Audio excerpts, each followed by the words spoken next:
We got this. Welcome, welcome, welcome to Transformation Tuesday for this Tuesday of Holy Week, April 15th, 2025. At the human level, April 15th, it's like tax day. But what if we were, just for today, just for this hour, we go into the spiritual realm of what this means this week, this day, this Transformation Tuesday. So my name is Judy Mateja, Life Mastery Consultant and World-Class Paradigm Shifter. And my purpose is to cause a better world. And through Transformation Tuesday, we shift and uplift the planet with one guest speaker at a time. Right, Tish? Yes. Yeah, we've been doing this since 2020.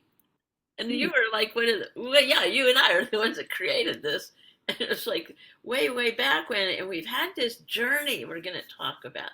This her journey of trust, conviction, and everything. But before we do that, we're talking and we're in this series by and studying this book, Working with the Law, by Raymond Holliwell. And excuse me. And we're studying, and we've studied over the last 11 weeks the laws, spiritual laws. So let me go over it. Let me pull this up about the different laws that we've studied so far. I find it. Yeah, there it is. So let's take a deep breath in, and I'm going to mention each one of the laws that we've gone over each week and a little one sentence about them, and just take this into your soul, because you know what's the laws work whether we know or realize them. They're working right now anyway. So isn't it nice to know a little bit about them? There's probably way more than 11 or 12, but these are what we've been studying. So consider. Now, first of all, the law of obedience that we're studying today is that we maintain, or as much as we can, in harmony with these laws. So the first law we studied was the law of thinking. Everything's created twice, right? What we think about, we bring about. Then we dove into the law of supply, that we live in an abundant universe, making agreement only with abundance. Then the law of attraction, we attract what we focus on, what we're interested in, and what we pay attention to. And it is activated by this burning desire with this grateful, intense expectation. And the next week it was the law of receiving. Receiving is activated by the law of giving, or by giving. Okay. And then the law of increase. What we praise, we raise. What we praise increases, the law of increase. Then the law of compensation, which was a real interesting one for me. The better we serve and the more skilled we become, the greater the demand and the greater the reward. All right, then the law of non-resistance. Focus on the thing that you do want, not on what you do not want. And then the law of forgiveness is a shift in perception that moves these blocks into the awareness of love. And then the law of sacrifice, where we're giving up the good for the great. So lots and lots of different laws there. And today we're talking about this whole law of obedience. Yeah.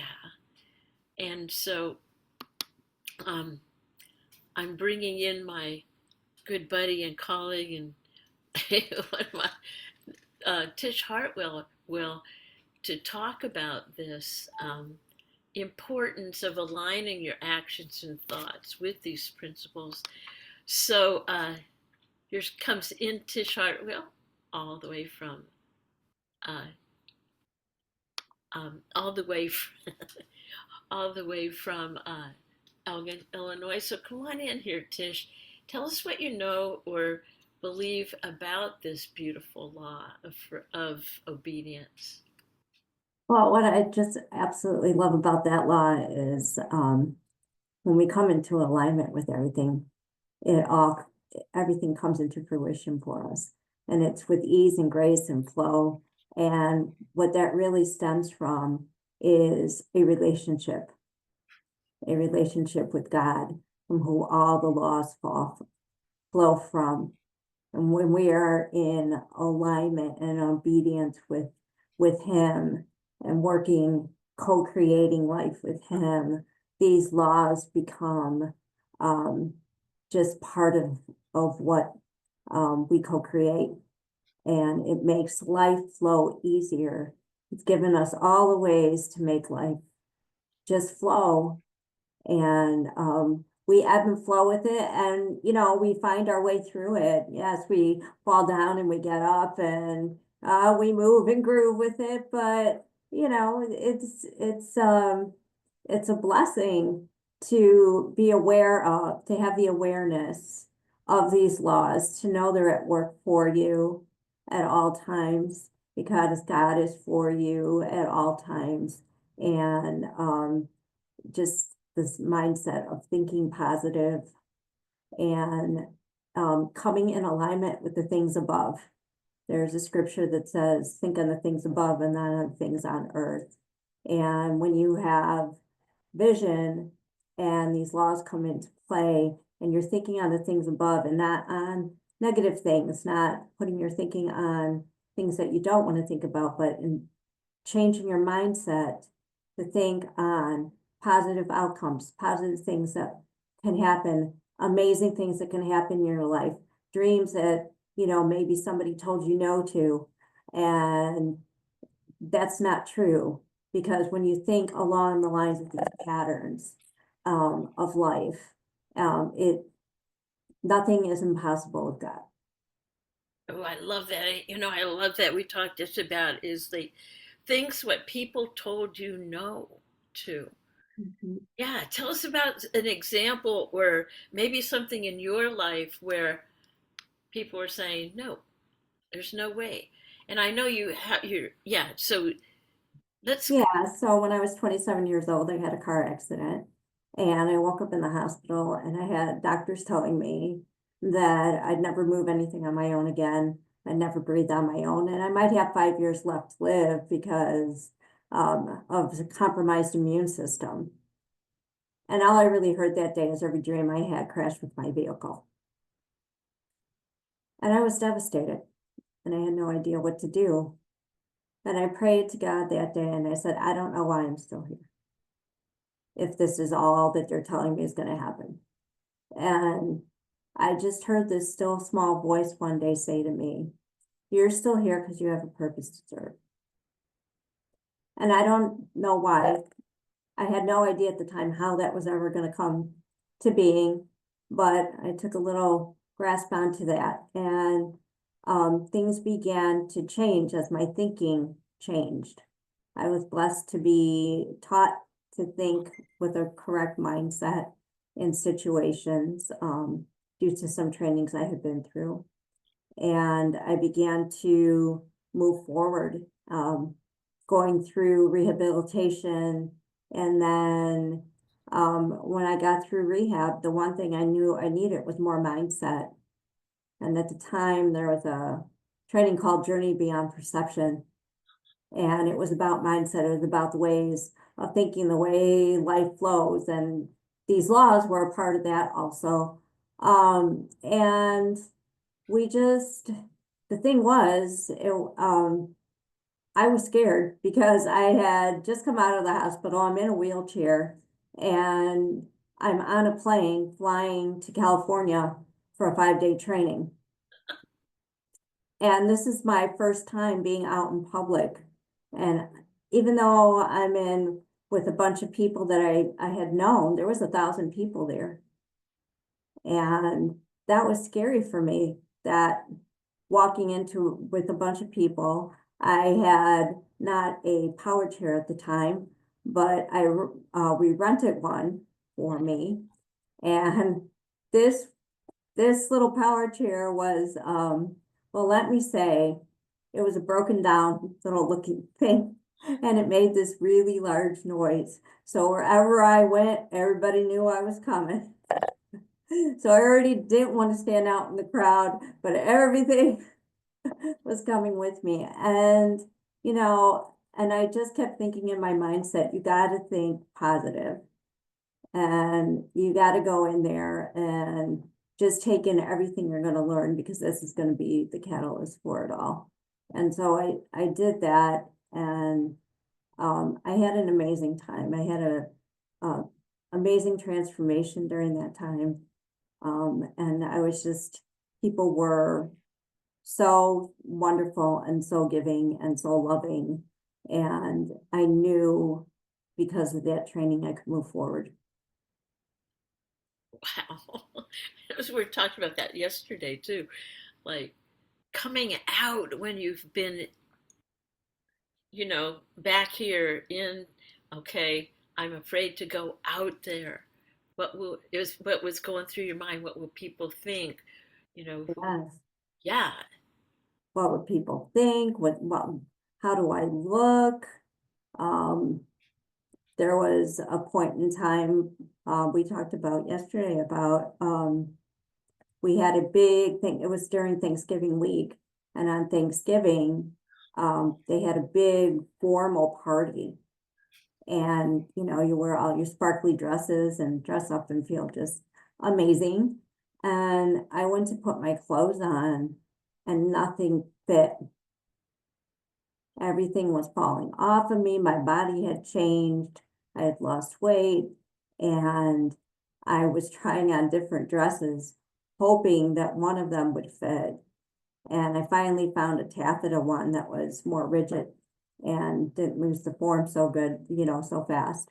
And I put that one on, it made me feel like a princess, but that was, that was scary. That just to, what do I look like and what I think, everything, um, every insecurity that I had come up at that time. And I had to, together with God, I broke through those little barriers step by step by step, but it was it was a step by step process. yeah, yeah. Yeah. Wow, wow.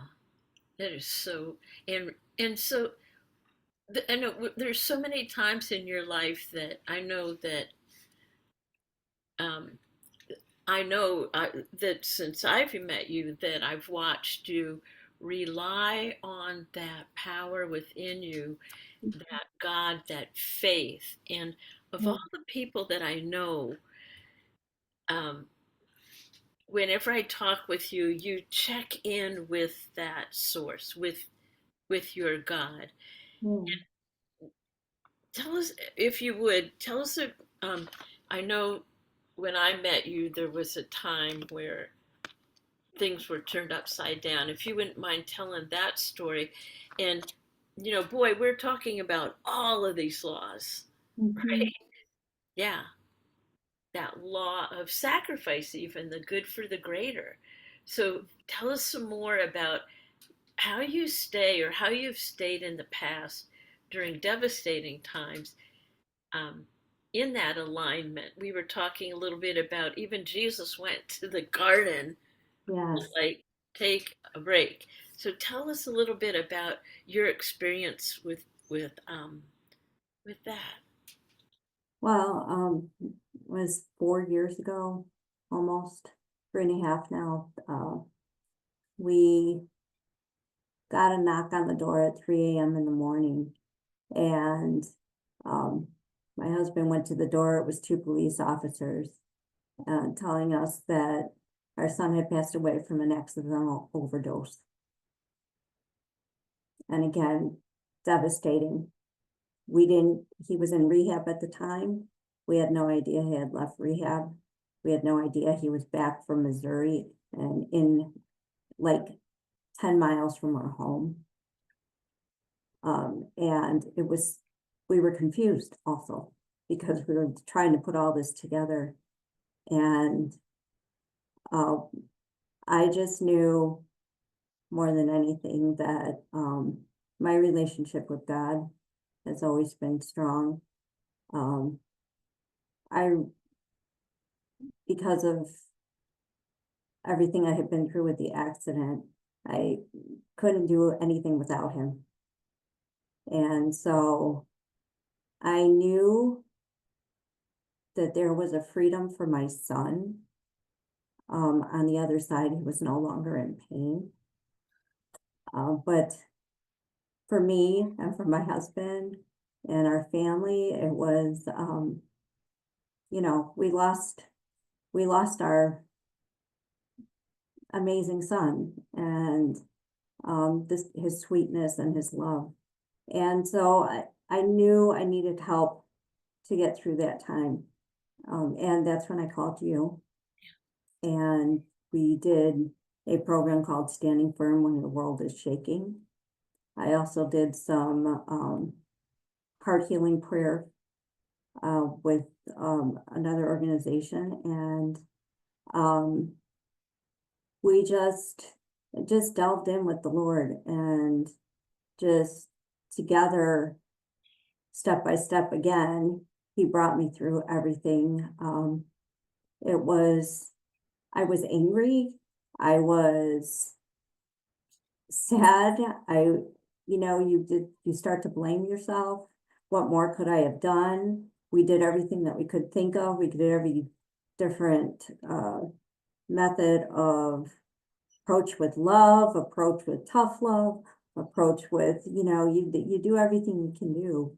But when there's a certain point where I had to give my son over to God completely and trust him with him.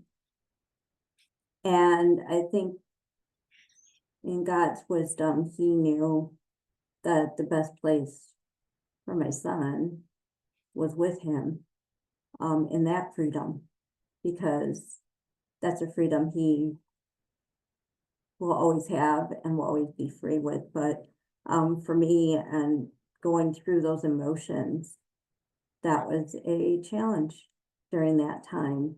And at the same time, going through the emotions and working at being better, greater than any circumstance, situation, or condition, and still taking steps forward to move forward with life. So I didn't pitch a tent in grief, but move forward past that.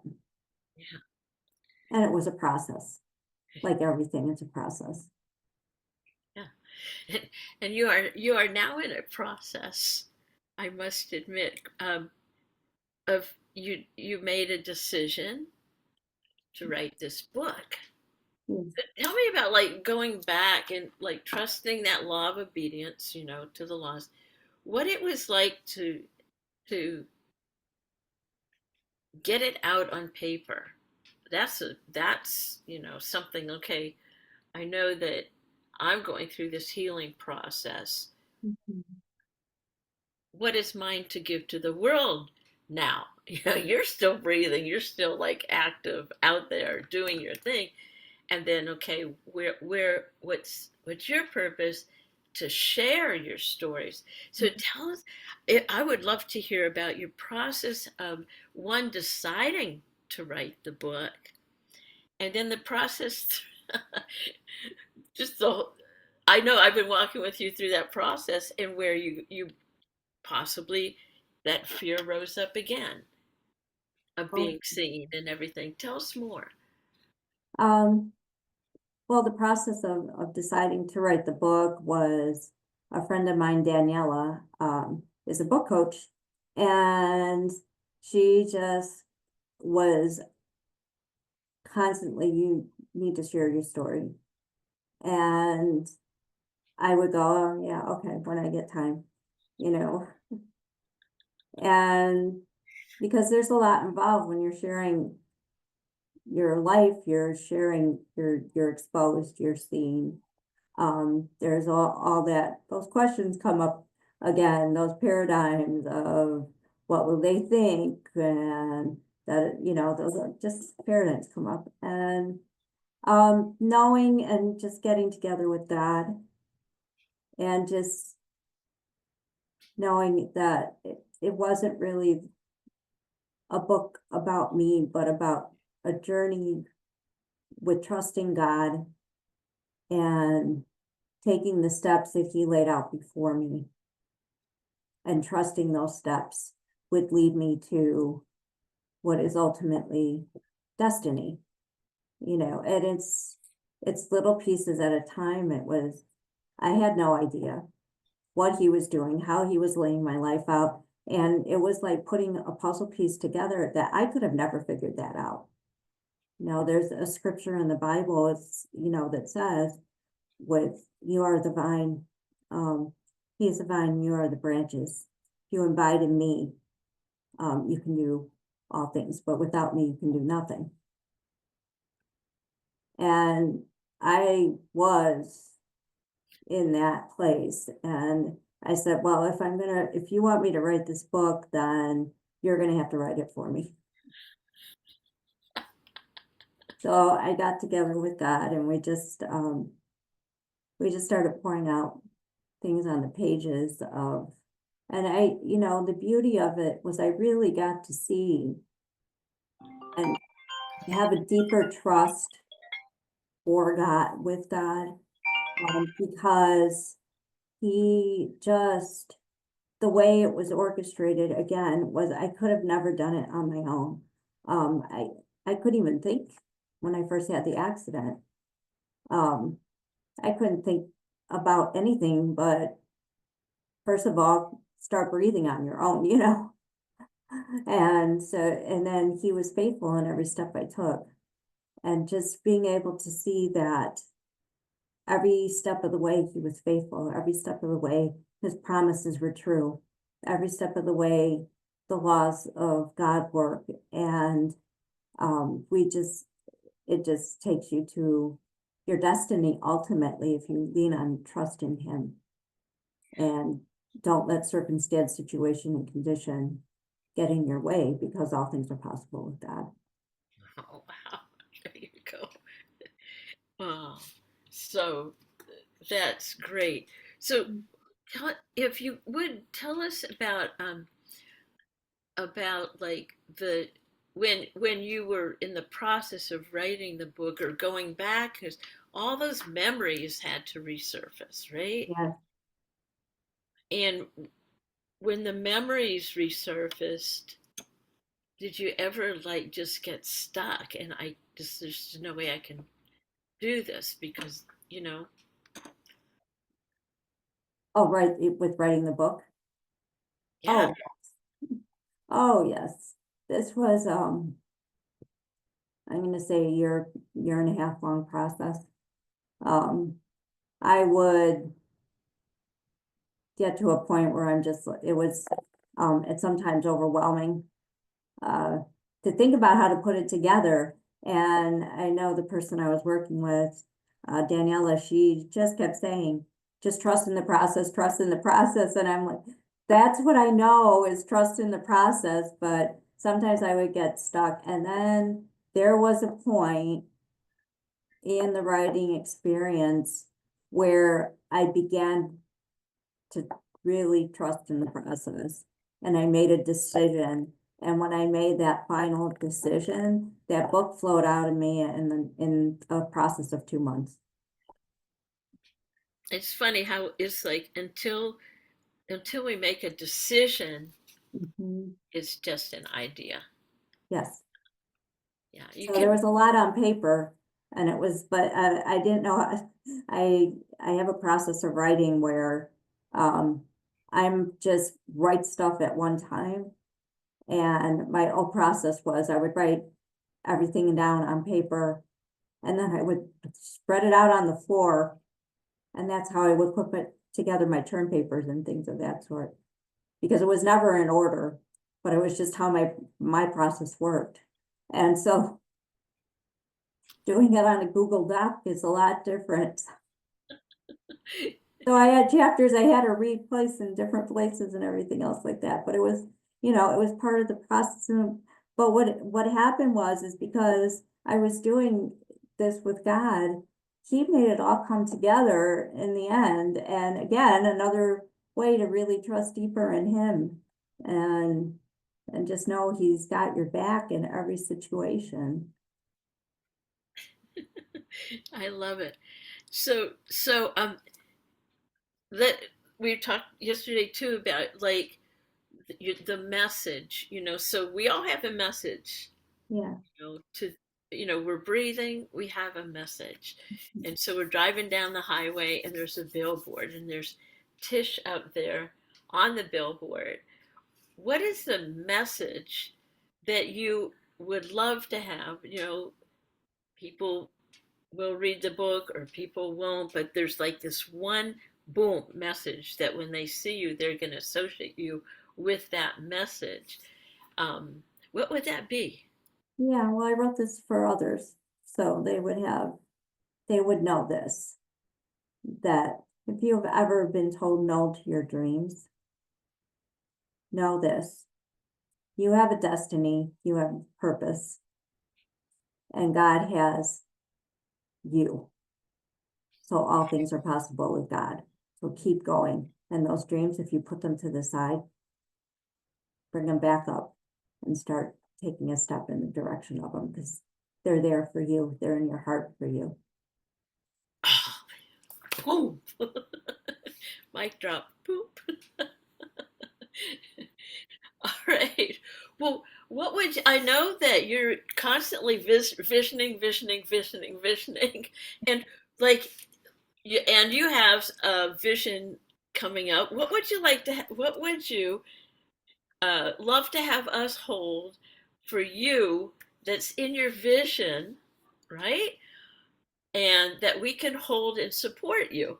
And, by the way, everybody, the name of the book is Destiny Calling, and it will be released shortly. But let's just go out into the imagination and the vision for you, Todd, the world. And what would you love to have us hold for you as you go on this next phase of your journey?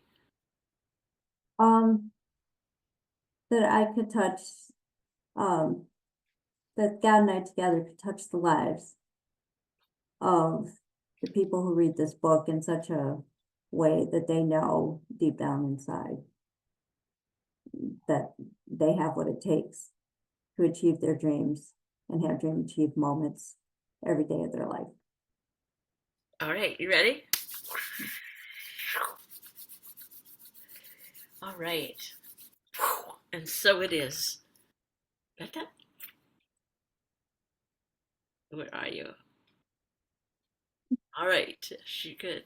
Well, thanks so much for coming in and Thank this. you, Judy. Such an honor always to be with you. What a journey we've had, and um, so go out there, make this a great holy week, and knowing that all of these spiritual laws are at work. So and let's go out and live a life we love. So dream big, dream bold, accomplish brilliantly. Thanks, Tish. Over and out.